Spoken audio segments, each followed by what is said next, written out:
Hi friends, ఈరోజు మా అత్తమ్మకు పాలు రొట్టె, ఆమెకు స్నానం చేయించుకొని వచ్చే వరకు పాలు రొట్టె నానబెట్టి పోయినా.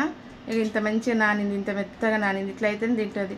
కూర అది తినదు, మంచిగా తీయడిదైతేనే తింటుంది. చక్కెర వేస్తే పాలు చక్కెర వేస్తేనే మంచిగా తింటుంది, తీయగా ఎక్కువ. ఇక మా అత్తమ్మ బ్రేక్ఫాస్ట్ చేయాలి, నాస్టా పాలు రొట్టె. తీయడిదైతేనే ఎక్కువ మంచిగా తింటుంది, లేకుంటే కూర కానీ ఏది కానీ కారం తినదు అస్సలు. ఆమె బీపీ లేదు, షుగర్ లేదు, ఏం లేదు. ఆమె వాటర్ తింటా, ఇది తిని నీళ్ళు తిను.